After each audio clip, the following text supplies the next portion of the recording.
Look at any map of ancient history. Egypt dominates. The pyramids, the pharaohs, the Nile, it's the oldest story we think we know. But here's the thing nobody tells you in school: Egypt was not the beginning. There was something before it. A civilization so ancient, so powerful, and so completely erased from memory that for thousands of years, historians didn't even know it had existed. And when we finally found proof, buried under sand, hidden in stone, written in a script nobody could read, the entire timeline of human history had to be rewritten. This is the story of the kingdom that came before Egypt. This is the story of Ta-Seti. To understand what was lost, you first have to understand what the world looked like before Egypt became Egypt. Around 6,000 years ago, roughly 4000 BC, the Nile Valley wasn't the unified kingdom we picture when we think of ancient Egypt. There was no single pharaoh. There were no pyramids. There wasn't even one Egypt. There were dozens of small tribes, villages, and chiefdoms scattered along the river, each with their own gods, their own customs, their own way of burying their dead. The Nile, you have to understand, wasn't just a river. It was a lifeline running through one of the harshest environments on Earth. To the east and west, desert. To the south, the Sahara, vast and merciless. The people who settled along the Nile weren't there by accident. They were there because the Nile gave them something no desert could: water, fertile soil, and fish. It gave them life. But here's the thing historians have always known, even when they didn't fully understand it: the civilization that eventually became Egypt didn't appear out of nowhere. Complex cultures don't just spring up fully formed. They develop. They borrow. They absorb. They build on what came before. So where did Egypt's foundations come from? For most of the 19th and 20th centuries, the mainstream answer was, from the north. From the Mediterranean. From connections to the Near East, to Mesopotamia, to the peoples of the Levant. Egypt was seen as a northern civilization, connected upward, outward, toward the Mediterranean world. The south, the deep African interior, the region of Nubia and Sudan, was largely dismissed. Seen as peripheral. Secondary. A place Egypt raided for gold and slaves. Not a place that might have taught Egypt anything. That assumption, it turns out, was catastrophically wrong. The year is 1962. An archaeologist named Keith Seal is working in a remote stretch of Sudan, in a region called Kustal, a dusty, unremarkable area on the west bank of the Nile, about 15 miles north of the modern Sudanese border. His team is racing against time. The Aswan High Dam is being built, and when it's finished, this entire region will be flooded forever. Whatever's buried here needs to be found now, or it will be lost beneath the water for eternity. What Seal's team discovers is a cemetery. Not just any cemetery, a royal cemetery. Enormous tombs, far more elaborate than anything found nearby. Signs of ritual, of hierarchy, of kingship. But here's what makes this find genuinely startling: the artifacts inside these tombs are decorated with images that look unmistakably like Egyptian royal iconography. There's a figure wearing what appears to be a white crown, the same white crown that became the symbol of Upper Egypt. There are images of a pharaoh-like figure on a boat, with a falcon flying overhead, one of the central symbols of Egyptian kingship. And the dating? These tombs are older than the earliest known Egyptian pharaohs. Potentially by several centuries. The discovery is published, noted in academic circles, and then, almost, forgotten. Because what it seemed to suggest was too radical. Too uncomfortable. It implied that the origins of Egyptian royal culture might not be Egyptian at all. That they might be Nubian. African. Southern. The academic world of the 1960s was not especially eager to pursue that idea. Let's talk about where these people actually came from. Because the story of this vanished kingdom is inseparable from a place. The ancient Egyptians themselves had a name for the region just south of what they considered their territory. They called it Ta-Seti. In their language, that means, land of the bow. It was named for the remarkable archers who lived there. People so skilled with the bow that Egyptians both feared and admired them. Later, the Greeks would call this region Nubia, possibly derived from the Egyptian word nub, meaning gold, because the land was extraordinarily rich in it. Today, this region encompasses the southern part of modern Egypt and the northern part of Sudan. It runs along the Nile south of the First Cataract, the first of 6 areas of shallow, rocky, turbulent water that interrupt the river's flow. These cataracts were natural barriers, but they were also natural meeting points, places where trade and culture and power converged. For a very long time, Western archaeology treated Nubia as a kind of cultural satellite of Egypt, a region that received Egyptian influence and occasionally pushed back against Egyptian dominance, but was ultimately secondary. Nubia reacted to Egypt. Egypt acted upon the world. What the Custal tombs suggested, and what decades of subsequent excavation have confirmed, is that this picture was exactly backwards. Ta-Seti wasn't a satellite of Egypt. It was a predecessor. A source. A kingdom that flourished while Egypt was still figuring out what it wanted to be. Now, when we say, kingdom, we need to be precise. Because Ta-Seti, the culture archaeologists now formally call the A-group culture, wasn't a kingdom in the sense of a unified, centralized state with a bureaucracy and a capital city and written laws. Not yet. What it was a hierarchical, organized society with clear evidence of hereditary rulership, long-distance trade, ritual religion, and military power. By the standards of 3500 BC, that made it genuinely extraordinary. The A-group culture developed along the Nile south of Aswan, roughly between the first and second cataracts, and it flourished from around 3800 BC to 3100 BC. That's a span of roughly 700 years, longer than the entire history of the United States. What do we know about them? First, they were traders. The A-group people sat at a geographic crossroads that made them indispensable middlemen. To their south were the deep African interior, regions producing ivory, ebony, animal skins, ostrich feathers, incense. To their north was Egypt, a civilization hungry for luxury goods. The A-group people controlled the corridor between these worlds. They taxed it. They profited from it. They used that wealth to build something remarkable. Second, they were organized. The Custal cemetery doesn't just show royal burials, it shows a sequence of increasingly elaborate royal burials. Over generations, the tombs get bigger. The grave goods get richer. The ritual gets more complex. This is the material signature of a dynasty, of power concentrating in a single lineage over time, being passed from generation to generation, accumulating prestige and authority. Third, they had a distinct religious and symbolic system. The iconography found in those tombs. The white crown, the falcon, the boat, the image of a triumphant ruler, wasn't random decoration.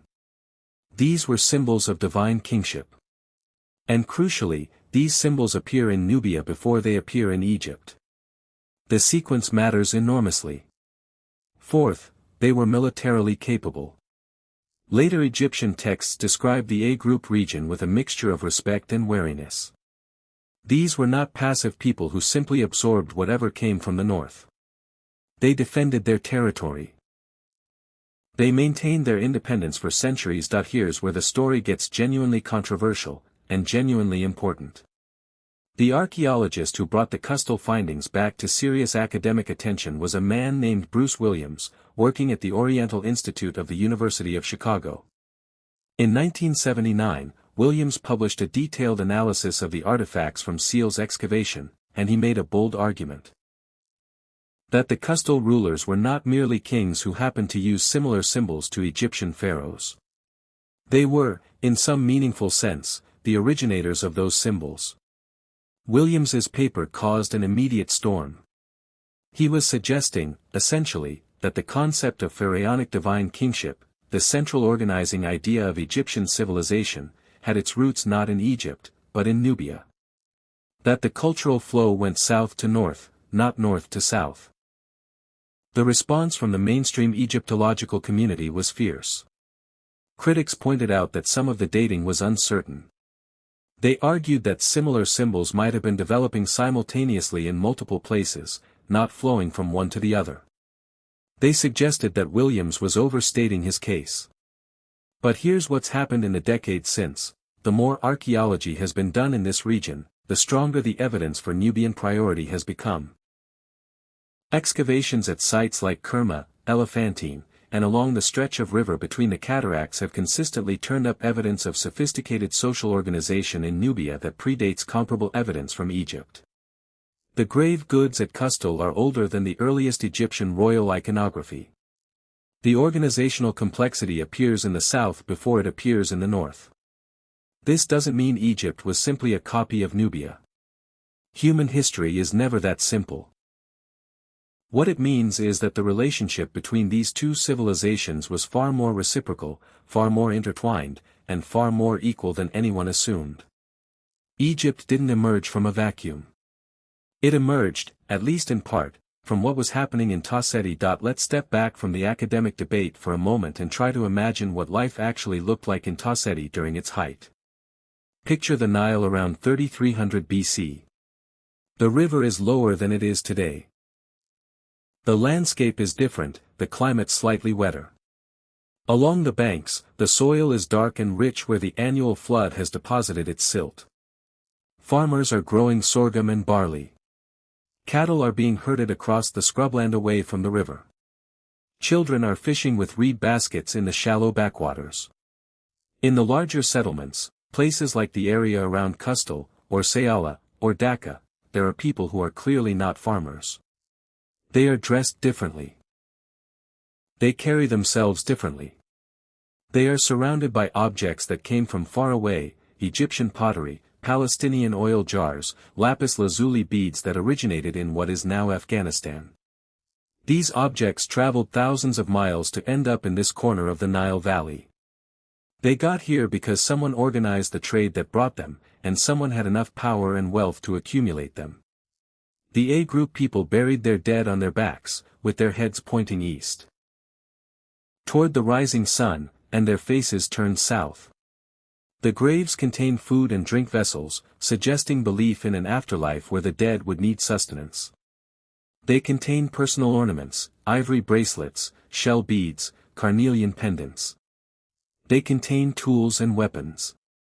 The royal graves at Custal are in a different category entirely.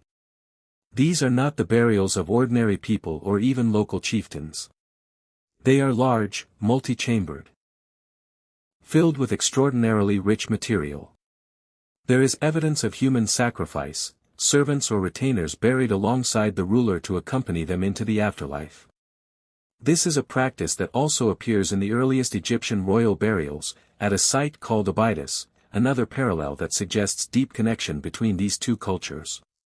The rulers of Custal almost certainly practiced some form of divine kingship. The idea that the ruler is not merely a political leader but a sacred intermediary between the human world and the divine. This idea would become the absolute cornerstone of Egyptian civilization. The pharaoh was not just a king. He was a god on earth. That idea had to come from somewhere. So if Tasseti was this remarkable, this sophisticated, this important, what happened to it? Around 3100 BC. The same period when Upper and Lower Egypt were being unified by the legendary first pharaoh, a man the Egyptians later called Menes or Narmer, the A-group culture disappears from the archaeological record. Not gradually. Not through a slow decline. It vanishes. Almost overnight, in archaeological terms. For a long time, this disappearance was attributed to economic disruption. The idea was that when Egypt unified, it no longer needed the A-group middlemen. Egypt could now trade directly with the south, bypassing the corridor that the A-group people had controlled. Without their role as traders, the A-group culture lost its economic base and simply dissolved. But more recent archaeology has painted a darker picture. There's evidence of Egyptian military campaigns into Nubia during this exact period. Some of the earliest historical records from Egypt, hieroglyphic inscriptions and ceremonial objects from around 3100 BC, depict Egyptian rulers smiting Nubian enemies. Images of bound Nubian captives appear on Egyptian ritual objects. This wasn't metaphor. This was documentation. It appears that as Egypt unified and grew powerful, its attitude toward the sophisticated kingdom to the south shifted from something like peer recognition to something like conquest. The A-group people weren't absorbed gently into the Egyptian sphere. They were, at least in part, destroyed. The population of the region doesn't disappear, people don't just vanish, but the culture, the political structure, the royal lineage, the distinctive material tradition that had flourished for 7 centuries, all of it ends. The cemetery at Custal is abandoned. The rich grave goods stop appearing. The rulers are gone. What replaced them was Egyptian control, Egyptian governors, Egyptian garrisons, Egyptian taxation. Taseti. The land of the bow, the kingdom that may have given Egypt some of its most fundamental ideas about kingship and the sacred, became a province. But the story doesn't end there. Because the Nubian people didn't disappear. They retreated southward, beyond Egypt's reach, beyond the Second Cataract, into the region centered around a place called Kerma. And there, something extraordinary happened. Over the following centuries, the centuries when Egypt was building its great pyramid complexes, when the Old Kingdom was reaching its height, a new Nubian civilization was quietly consolidating itself at Kerma. And it was building toward something. By around 2500 BC, Kerma was a major urban center, one of the largest cities in Africa at the time. Its kings were buried in enormous earthen tumuli, circular mounds of earth that could be hundreds of feet across. The grave goods were staggering, thousands of cattle sacrificed at burial, hundreds of human retainers buried alive with the king, beds and headrests and furniture of extraordinary quality. By around 1700 BC, when Egypt was weakened and fragmented during the period historians call the Second Intermediate Period, when the Hyksos, foreign invaders from the northeast, had taken control of northern Egypt, the kingdom of Kerma moved. It allied with the Hyksos. It pushed northward. Its armies swept deep into Egyptian territory. Egyptian texts from this period are full of anxiety about the Nubians. Kerma's forces got as far as Elephantine, the island city at the First Cataract, the traditional boundary between Egypt and Nubia. Some scholars believe they got further. The Egyptians who fled this advance wrote letters back to their colleagues, letters that were never delivered, because the cities they were sent to had already fallen. Some of those letters survive. They are desperate. They are frightened. They speak of a world turned upside down. The kingdom of Kerma, the inheritor of Taseti's traditions, had come within reach of reversing the conquest.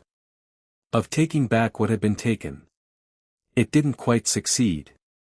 Egypt eventually reunified under a new dynasty, the 18th dynasty, the dynasty of Ahmose, of Thutmose, of eventually Hatshepsut and Akhenaten, and pushed Kerma back. By around 1500 BC, Kerma itself was conquered and destroyed. But the story still wasn't over. Here is perhaps the most astonishing chapter in this entire story. And one of the most astonishing facts in all of ancient history. Around 750 BC, a Nubian king named Pi, ruling from a city called Napata, deep in modern Sudan, looked north at Egypt and saw weakness. By this point, Egypt had fragmented again. Multiple dynasties were competing for power. The great civilization was divided, squabbling, diminished. Pi launched a military campaign northward. He was not, in his own understanding, a conqueror. He was a restorer. He was a man who believed that the gods of Egypt, particularly Ammonius, whose great temple at Karnak he venerated, had chosen him to reunite the land and bring it back to glory. He swept through Egypt almost unopposed. City after city opened its gates. By the time he reached the old capitals of Memphis and Heliopolis, resistance had crumbled. Pi stood in the temples of Egypt and made offerings to the gods. He had himself recognized as Pharaoh of Egypt. And then he went home. Back to Nubia. Back to his capital at Napata. His successors were not so restrained. His brother Shabaka established permanent control and began the dynasty that historians call the 25th dynasty. The Nubian dynasty, or the Kushite dynasty. For roughly 60 years, from about 747 BC to 656 BC, the rulers of Egypt were Nubian kings who traced their cultural heritage back through Kerma, back through the ruins of the A-group world, back, in a direct line, to Ta Seti. The 25th dynasty pharaohs were not impostors. They were not foreign rulers who paid lip service to Egyptian tradition while secretly doing something else. They were devoted, even fanatical, restorers of Egyptian culture. They studied ancient texts. They rebuilt temples that had fallen into disrepair. They revived religious practices that had been neglected or forgotten.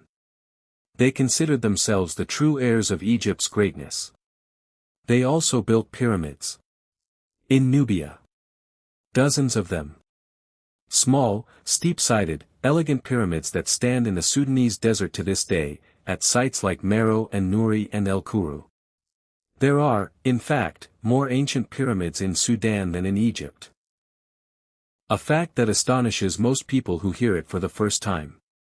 The 25th dynasty ended when the Assyrian Empire, the great military superpower of the era, invaded Egypt with overwhelming force. The Nubian pharaohs retreated south. Egypt passed into Assyrian, then Persian, then eventually Greek and Roman hands. But the Nubian kingdom didn't collapse. It survived, at Meroe, for another 1,000 years. The kingdom of Meroe flourished until around 350 AD, outlasting Rome's own glory days. It developed its own script, its own art forms, its own architectural traditions. It carried the flame of a civilization that had begun, in some meaningful sense, before Egypt. Here is a question worth sitting with: how does a civilization this significant get erased from popular memory? Part of the answer is simple geography. The ruins of Nubian civilization, the pyramids of Meroe, the temples of Kerma, the cemeteries of Kustal, are located in a region that was, for most of the modern era, extremely difficult to access. Sudan was not a major destination for 19th-century explorers or 20th-century tourists. Egypt was. The monuments that captured the Western imagination, the Great Pyramid, the Sphinx, the temples of Luxor, were in Egypt, not Sudan. Part of the answer is the Aswan Dam.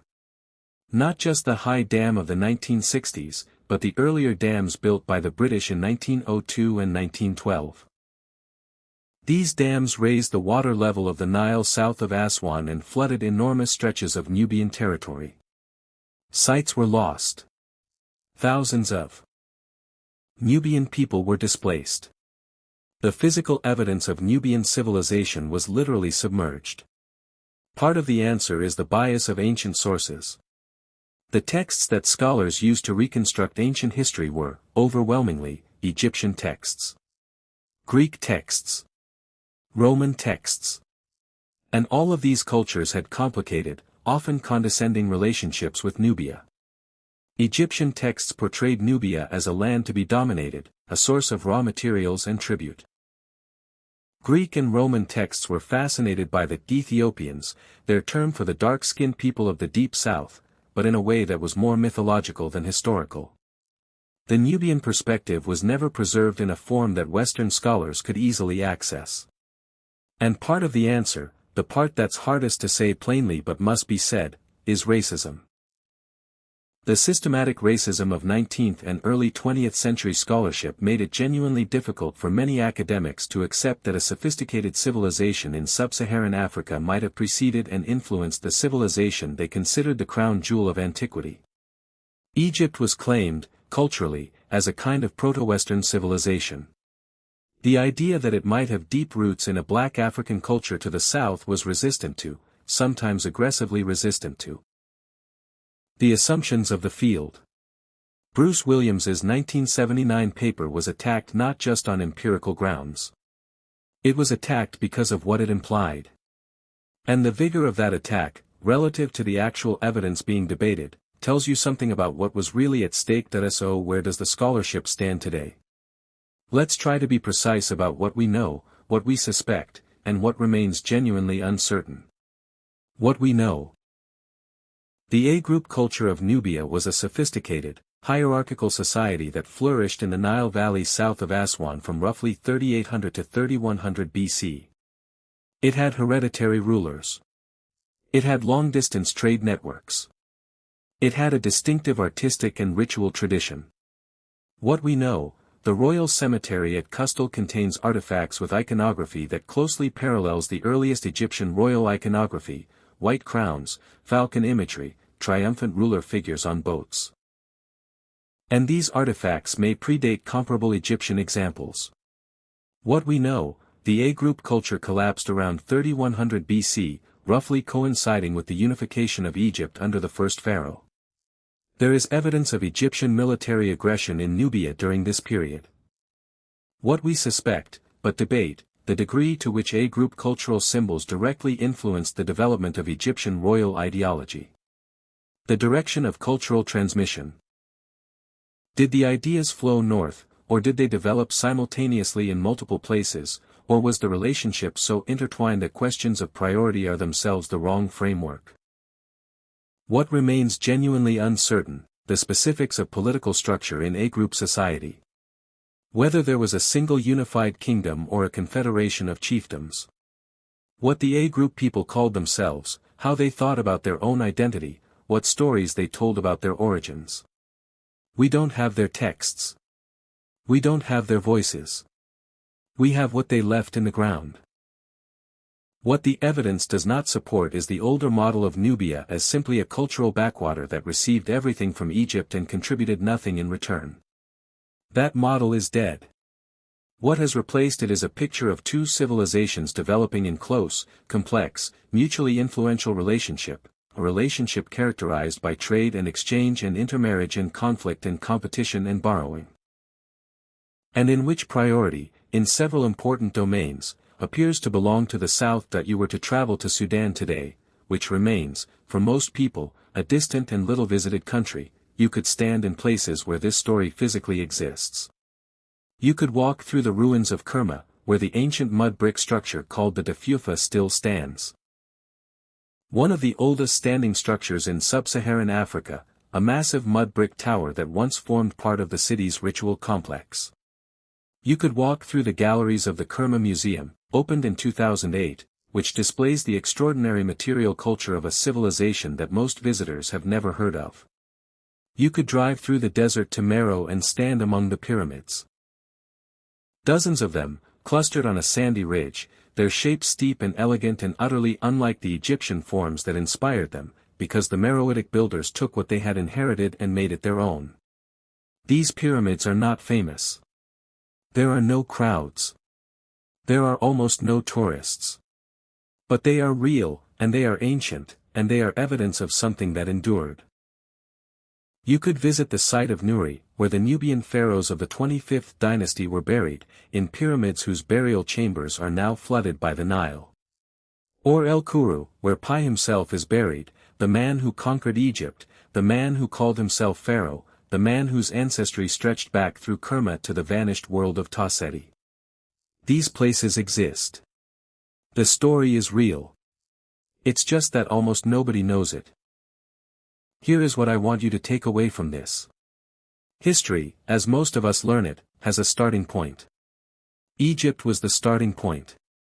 The pyramids, the pharaohs, the ancient world, it begins there, we're told, and everything before it is silence and darkness. But that's not how human history works. There is no beginning. There are only layers, each one built on what came before, each one containing echoes of something older. The people who built the first Egyptian dynasty did not invent civilization ex nihilo. They inherited ideas, about kings, about gods, about death and rebirth, about the symbolic meaning of the white crown and the falcon and the sacred boat, and those ideas came, at least in part, from the south. From Tasseti. From people who have been working out what it meant to be organized, to be governed, to be led by someone who stood between the human world and the divine, for generations before Egypt existed as a political entity. Those people are almost completely forgotten. Their names are gone. Their language is gone. Their texts, if they had them, are gone. What remains is what they left in the earth: pottery, beads, the bones of cattle, the bones of kings. A cemetery on the banks of the Nile, already submerged forever beneath the waters of Lake Nasser. But they were real. Their kingdom was real. And the civilization we call ancient Egypt, the civilization that has fascinated humanity for millennia, that built the monuments we travel thousands of miles to photograph, that gave us the pyramids and the Sphinx and the Book of the Dead, that civilization had parents. Grandparents. A lineage that extends back further than we were told, into the African interior, into the world of Ta-Seti, into a kingdom that existed before Egypt, then vanished. Not completely, though. Because here's the final thing to understand. The kingdom of Ta-Seti didn't simply disappear into nothing. It retreated. It transformed. It became Kerma, then Nepeta, then Meroe. It sent its kings northward to reclaim Egypt in the name of a tradition that was, in some sense, older than Egypt itself. It built its own pyramids in its own desert. It lasted, in various forms, for 4,000 years. And then it ended. As all things end. But before it ended, it had already done what it needed to do.